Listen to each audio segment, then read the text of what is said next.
My heart aches to think that I am coming up on the halfway mark. Not here yet, but the specter of its arrival haunts me. Don't let me forget anything, not one detail.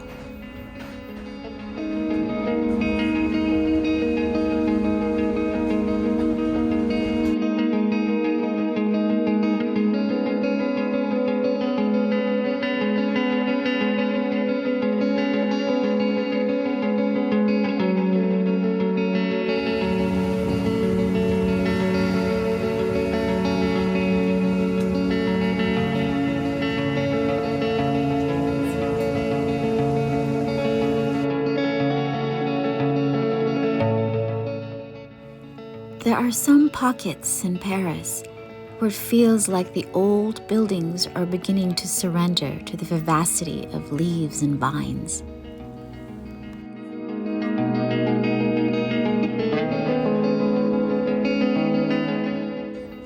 Today is Whit Monday, exactly 50 days after Easter and a holiday. The French do love their holidays. Most places are closed, but my destinations today will all be open and hopefully uncrowded. I went to Passy Cemetery first, just a couple of blocks from Trocadero Square. I arrived at 8:45 a.m., but it was still closed, opening at 9 a.m. per the holiday. I walked a little to a string of cafes ringing Trocadero Square and found one. Almost €5 for an espresso.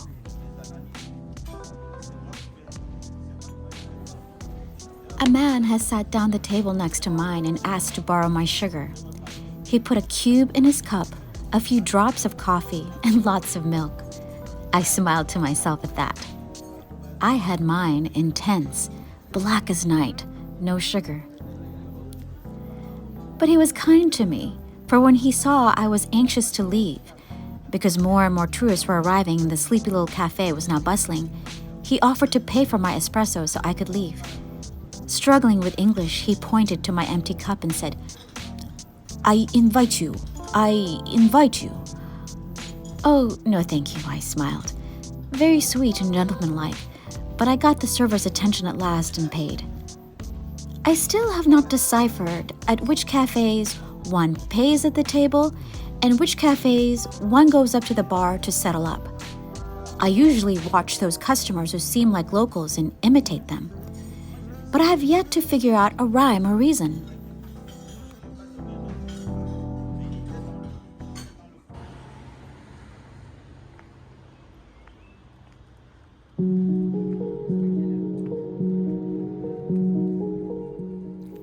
I almost ran from the cafe, my anxiety decreasing with every step away. And then at last, the cemetery. Open, empty, and still as a grave. Just the morning birds trilling in the trees. I have found the peace and solitude I was seeking yesterday. I spent almost 2 hours there and broke my fast much earlier than usual. I sat on the step of a crypt facing the sun and ate my chia seed pudding. I am a bit tired today and I'm ravenous. But I'm not too tired to keep from wandering the streets, near empty because of the holiday. I finally met my apartment building's concierge caretaker, Madame Vieira, as I was leaving this morning, and she was sweeping the front lobby. Madame Vieira, I asked. Oui, she nodded. Bonjour, je m'appelle. I smiled as I said my name. She looked uncertainly at this and my gregarious smile. Airbnb? Ah, she said with understanding. Alex? The name of my host. Oui, I said. Parlez-vous anglais? She shook her head. Non, français, espagnol, portugais. I shrugged, quietly relieved I could end the conversation quickly. C'est bon. Merci. As I started walking out. Merci, she said, also relieved. Perhaps that I had no complaints. Bonne journée!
I am in Passy Park, a more modern little park with recognizable Parisian touches. The green benches, the green water faucets, with the top of the Eiffel Tower in the near distance, surrounded by modern, insanely expensive Parisian apartments. It is very pretty here. I sat on a bench with a view of the tower through vine-covered arbors and snacked a little, read a little, and now writing a little. Nearby, someone from one of the apartments is strumming their guitar, a little tune wafting down this quiet, sunny afternoon.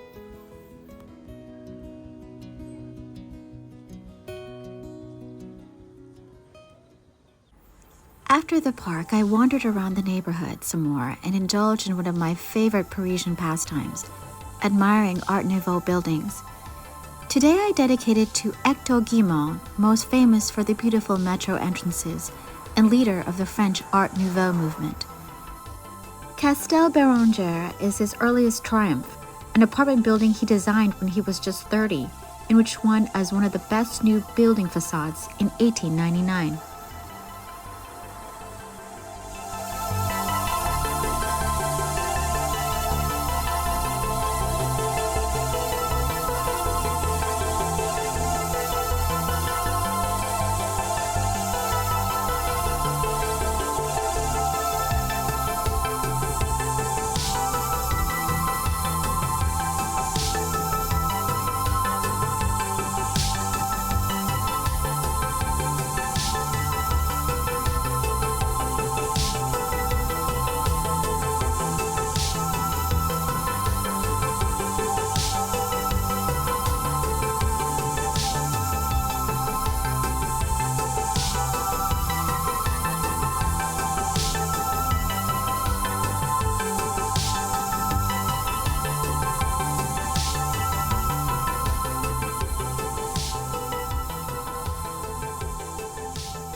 Even now, it looks startling and so different. Can you imagine what it must have been like to behold this in the turn of the last century? The curving lines like vines and swaying stems, the strange faces peering from wrought iron balconies, figures half emerging from stone facades, and here, a creature of wild imagination scaling the side of the building.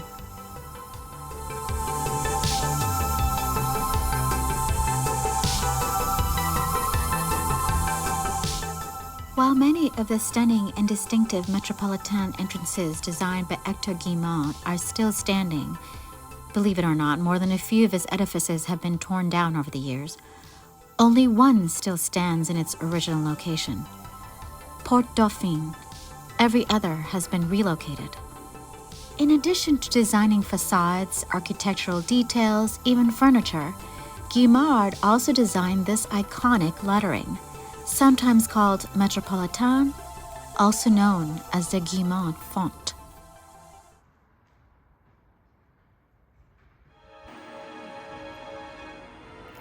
"15 years after Castel Beranger, Guimard designed the nearby Hotel Mezzara. It is not as flamboyant as his most famous works, seemingly more restrained. However, I love the Gothic black wrought iron details. This is a mansion a grown-up Wednesday Addams might inhabit while in Paris. A little bit creepy, a little bit dark, not too much so at first glance, but oh so delightfully strange upon closer viewing. Even the cobwebs belong here."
To my surprise, I was within walking distance of my apartment.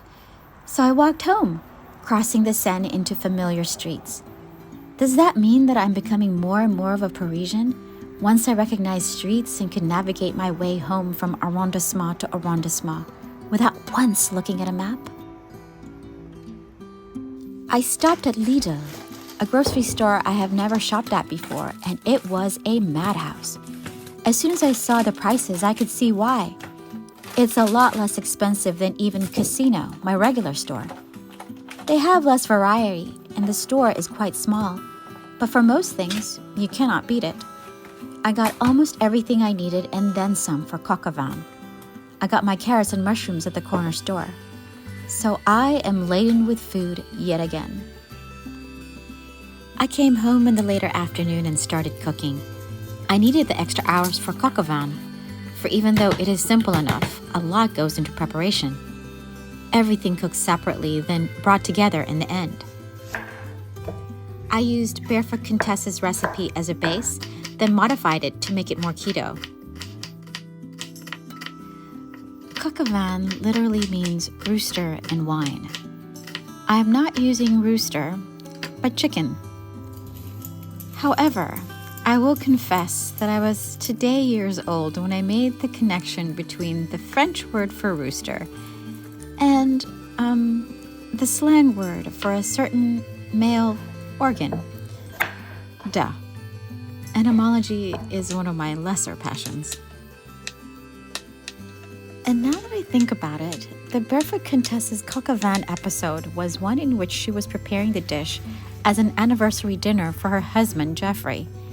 Not only is Ina Garten a great chef and businesswoman, but she seems to have a wicked sense of humor as well. This woman knows the secret to a long and happy marriage.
Barefoot Contessa's recipe called for either bacon or pancetta. I used lardons instead, which is cut from pork belly like pancetta.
I picked up this bouquet garni from Lidl, which has thyme and bay leaves, and substituted that for just the thyme sprigs alone.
What I like about this recipe is that most of the ingredients are cooked separately, but in the same 1 or 2 pans, so that the drippings of the pan retain all their flavors. For instance, Barefoot Contessa has you cook the mushrooms last and separately from the rest of the stew so that they retain their firm texture and don't shrivel up and disappear.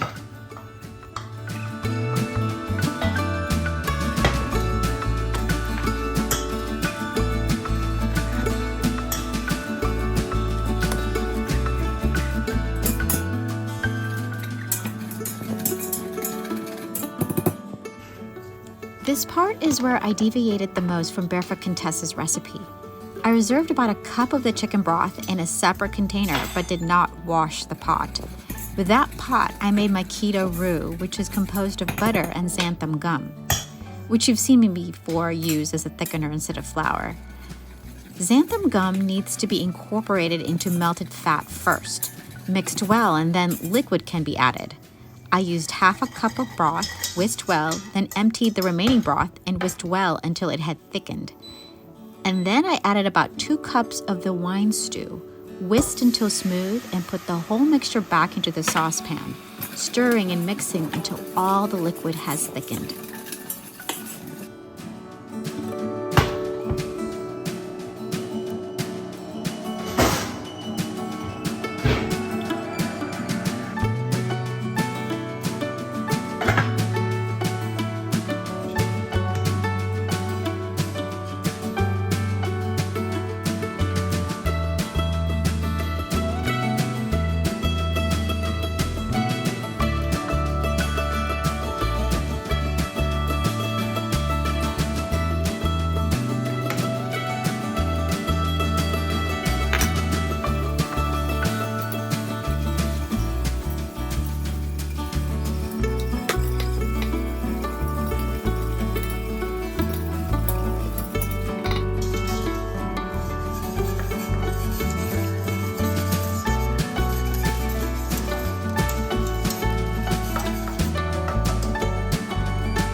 I made so much, enough for 4. I wish I could have presented it at a dinner party. Very beautiful, all purpley red with wine, thick stewy goodness and tender meat falling off the bone. It is one of the best things I have ever made.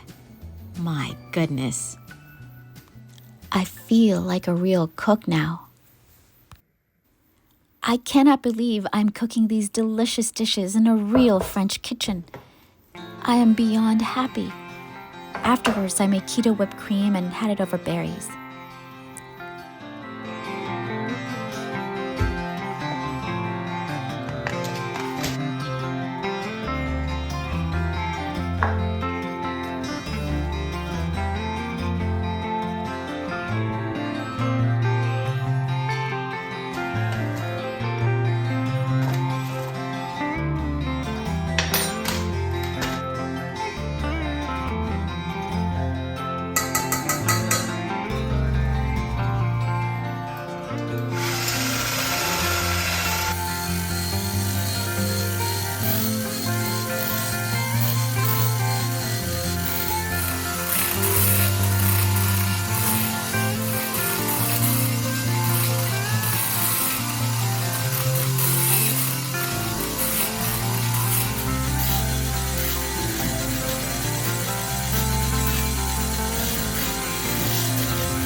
My tummy is full, my heart is full, my soul is full.